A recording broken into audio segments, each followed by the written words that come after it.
Teman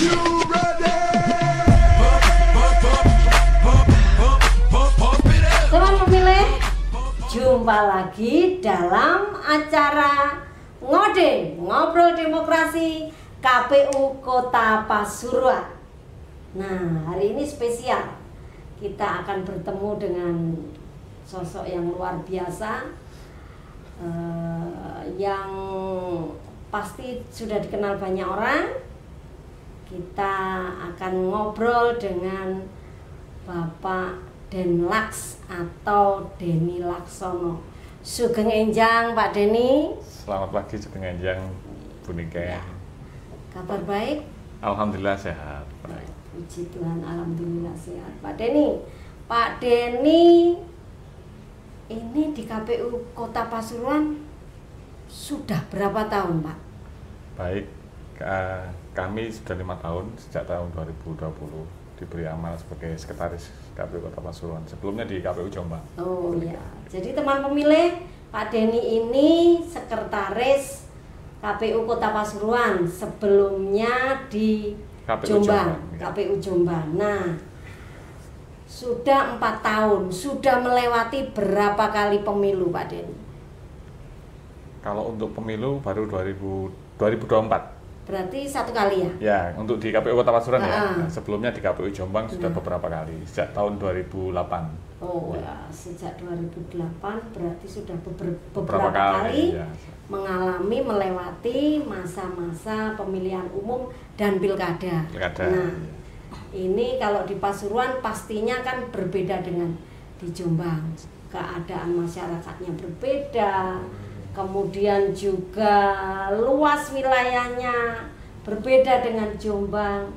Pak Denny, ya. Apa yang menarik selama mengawal pemilu di Kota Pasuruan? Saya tidak nanya Jombang, ya, nanti dimarahi teman-teman Jombang. Maka apa yang menarik? Apa yang menarik ketika Pak Denny mengawal teman-teman di KPU Kota Pasuruan? Baik, oke, monggo. Untuk pilkada yang tahun 2020 kemarin secara nasional kita mengalami hal yang sama, yaitu adanya COVID-19, sehingga kita mengalami banyak keterbatasan, harus beradaptasi dengan tantangan-tantangan kesehatan, yang mana sosialisasi tidak bisa bertatap muka secara masif, secara langsung. Pun demikian, kantor juga harus ada WFH, harus ada WFA, work from home. Ya, kita harus patuh aturan sesuai dengan standar pemerintah untuk kesehatan, untuk mencegah terjadinya penularan COVID-19. Sehingga pada saat itu tahun 2020 memang kurang bisa terlaksana dengan masif sosialisasi, tapi alhamdulillah Kota Pasuruan bisa menjalankan pilkada dengan baik. Ya. Terus ya, untuk yang tahun 2020 terbaru kemarin pilkada, kita menjalankan pilkada hanya dengan 1 pasangan calon. Itu juga suatu hal baru yang kami laksanakan dengan hanya 1 pasangan calon, dan dengan dinamikanya ada juga partisipasi masyarakat melalui LSM yang menamakan diri dalam bentuk mewakili, dalam bentuk unjuk rasa, dalam bentuk deklarasi kotak kosong. Nah, itu juga sebagai wujud partisipasi masyarakat terhadap pilkada. Artinya ada perhatian. Ini sesuatu yang baru di pelaksanaan yang mungkin secara karir saya juga baru mengalami keadaan pemilu pemilu kada dalam keadaan satu pasangan calon. Itu yang paling baru. Kita beradaptasi dengan itu. Ya, jadi beberapa kali mengalami kondisi yang berbeda-beda, mulai dari COVID, bagaimana tentunya teman-teman dan Pak Denny sebagai pimpinan di sini yang mengawal teman-teman semua, mendampingi para komisioner, tetap bergerak tapi harus mengamankan nyawa. Kan kalau COVID itu urusannya dengan keselamatan jiwa. Ya, semua pasti mengalami. Kemudian dalam pilkada dengan 1 pasangan calon. Namun respon yang luar biasa juga dari masyarakat Pasuruan untuk menggerakkan ya apa bumbung kosong ini biar partisipasinya juga meningkat. Ini kalau ngomong partisipasi ini Pak, antara pilkada yang COVID dengan pilkada yang dengan satu pasangan calon, bagaimana? Kira-kira ada peningkatan atau kita tahu nih di Kota Pasuruan nih dengan satu pasangan calon? Ya, dengan justru memang agak menurun Bu, agak menurun partisipasinya, tetapi itu bisa dimaklumi ya dengan waktu COVID dulu kan ada beberapa, ada dua paslon, sehingga ketika ini dengan satu paslon ada penurunan, tetapi di 5 kabupaten kota se-Jawa Timur yang pasangan calonnya hanya satu paslon tunggal, alhamdulillah Kota Pasuruan partisipasi masyarakatnya paling tinggi. Oke, itu berarti kita harus Ya, apresiasi terhadap ya. teman-teman ya, Oke. teman-teman di Teman-teman KPU. sekretariat, karena sekretariat adalah memberikan dukungan teknis, dukungan administrasi dan dukungan logistik kepada komisioner yang mengambil kebijakan. Nah, kita semaksimal mungkin memberikan pelayanan, menyiapkan bahan, menjaga arsip dan dokumentasinya sehingga pelaksanaan pilkada kemarin bisa berjalan dengan baik. Ya, puji Tuhan, alhamdulillah berjalan dengan baik. Kemudian juga yang penting itu aman, tidak terjadi sesuatu yang mungkin sebelumnya juga kita takutkan nanti kayak gini. Ternyata berjalan aman, partisipasi masyarakatnya juga tertinggi jika dibandingkan dengan 4 kabupaten kota lain yang juga mengusung satu pasangan calon. Tetap kita juga apresiasi kepada teman-teman LSM yang waktu itu Ya. membuat gebrakan dengan mendeklarasikan, ada deklarasinya Bu. Deklarasi bumbung kosong Ya, atau kotak kosong. itu wujud partisipasi. Ya, masyarakat. karena pasti ada yang berbeda di Oke. masyarakat.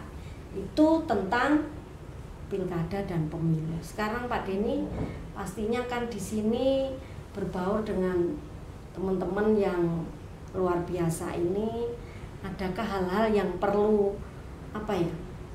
dilakukan atau kiat khusus atau bagaimana ya caranya biar di 2 tempat yang berbeda dengan karakter yang berbeda tetap menjadi sosok yang menjadi panutan atau bisa mempush teman-teman untuk tetap semangat bekerja dalam kondisi apapun.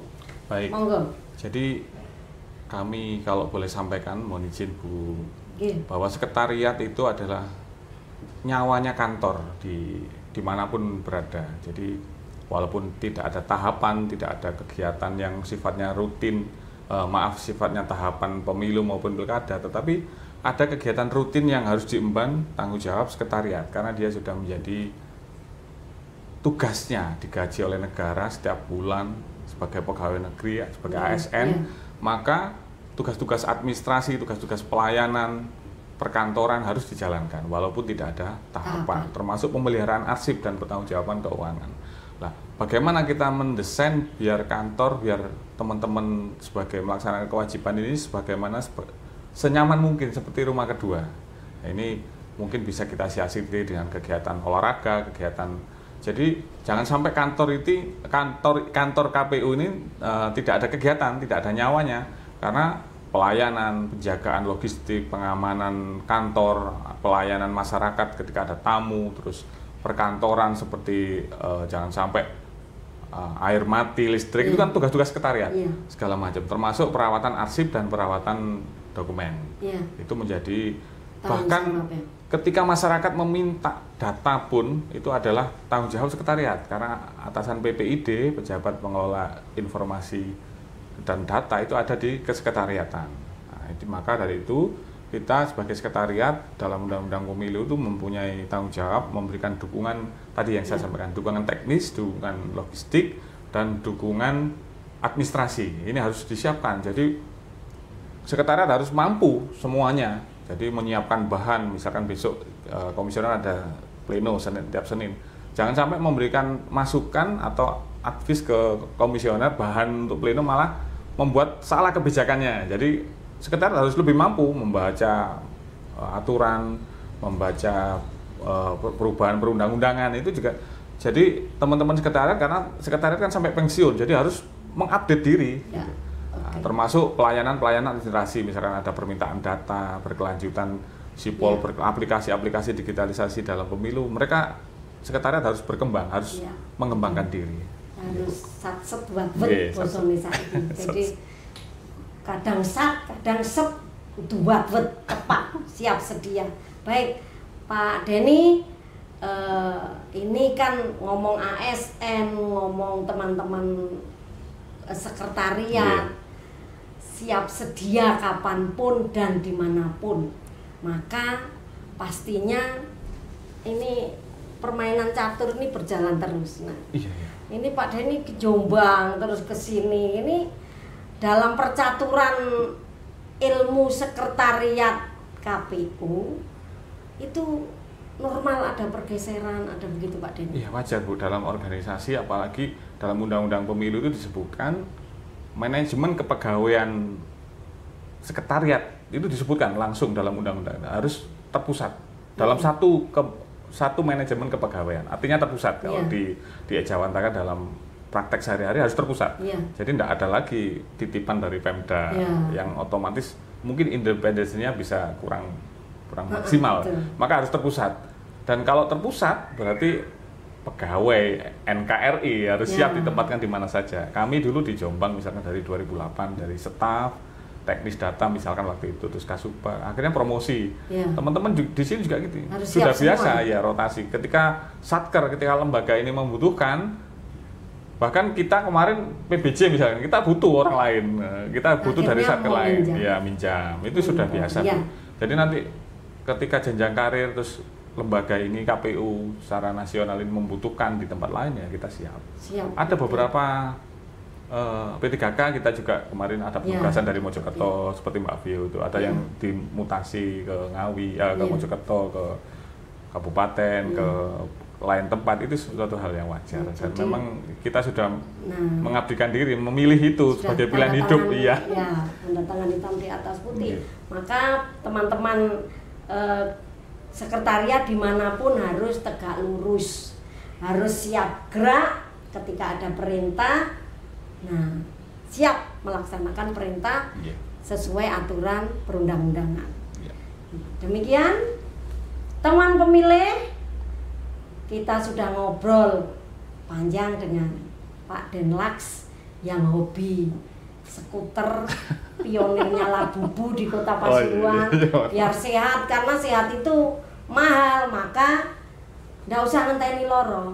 Mari sehat semuanya, itu Pak Denny. Luar biasa, terima kasih Pak Denny, Pak Denlax. Salam sehat. Ya, salam sehat. Teman pemilih jangan lupa subscribe, komen yang bijak, dan tetap bisa request mau apa yang kita bahas di Ngode, Ngobrol Demokrasi KPU Kota Pasuruan. Kita jumpa lagi pada pertemuan berikutnya.